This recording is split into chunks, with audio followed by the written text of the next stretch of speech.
सरकारी अस्पतालों में एहतजाज होता है, कभी यंग डॉक्टर्स, कभी बुजुर्ग डॉक्टर, कभी नर्सेस, कभी कौन स्टाफ, सब ये एहतजाज से वो लगे रहते हैं।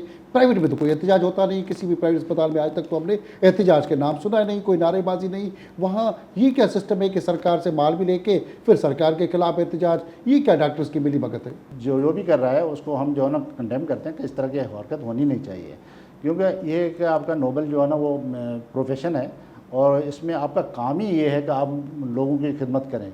आपका ये काम नहीं है कि आप छोटी छोटी चीज़ों के लिए जो बंद करके हड़तालें करके जो इस तरह के अपने इशू रिजॉल्व करें। आपने देखा कि जिन लोगों ने हड़ताल की उनके सिर्फ चंद लोगों को बेनिफिट हुआ होगा, बाकी जो बेचारे होंगे वो ऐसे धक्के खा रहे होते हैं।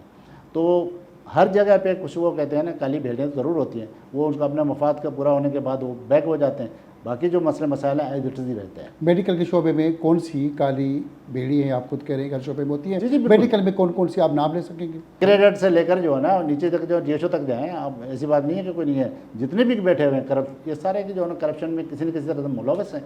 जब इसी तरह के जो माहौल बनेगा तो ज़ाहिर है उसमें जो बाकी जो उनके कारंदे हैं, जो उनके समझो के पार्ट्स हैं, वो इस्तेमाल होते हैं उस पर। आप पीएमए के सेक्रेटरी जनरल पाकिस्तान के हैं, पाकिस्तान के चारों सूबों के अंदर आप आते जाते हैं। ज़्यादा सरकारी अस्पतालों में कहाँ करप्शन, बदनवानी, लोगों को सहूलियात नहीं मिल रही, कौन से सूबे में ज़्यादा मसला है? देखिए मेरे ख्याल में इस वक्त जो है ना कोई भी सूबा कम तो नहीं है हर जगह पे, लेकिन इस वक्त सिंध के मसाइल भी तकरीबन ज़्यादा गंभीर हो चुके हैं।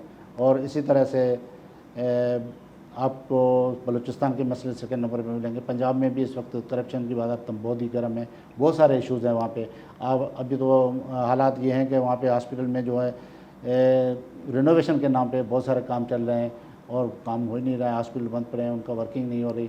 तो ये इश्यूज़ हर सूबे में हैं। बलूचिस्तान की बात आपने की, बलूचिस्तान में तो अस्पतालें ना होने के बराबर है, तकरीबन बलूचिस्तान का सारा जो लोड है वो सिंध और पंजाब पे है, तो उसकी क्या वजह है? हाँ, उसकी वजह ये है कि वो वहाँ पे भी जो है ना करप्शन और वहाँ पे गवर्नेंस का इशू है।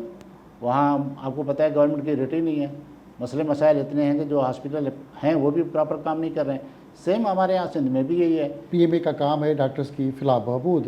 क्या फलाह बहबूद में आप इन डॉक्टर्स को कोई तरबियत भी देते हैं कि इंसान की भलाई का काम करें, इंसान की वेलफेयर करें, कोई नेकी का काम करें? ऐसे कोई वर्कशॉप होते हैं, उन पे असर होता है या इस तरह की कोई तरबियत होती नहीं, सिर्फ उनके शेल्टर में पीछे आप और बाकी इदारे मेडिकल के खड़े होते हैं? जी बिल्कुल। एक तो बात यह है कि पीएमए का सिर्फ जो है डॉक्टरों की फलाह बहबूद के लिए काम नहीं करती। हमारे कॉन्स्टिट्यूशन का पहला पेज आप पढ़ेंगे तो उसमें लिखा होगा कि PMA is patient friendly organisation, यानी कि पेशेंट के हुकूक की भी बात करती है, न सिर्फ जो ना करती है बात डॉक्टर्स की, पेशेंट की भी बात करती है।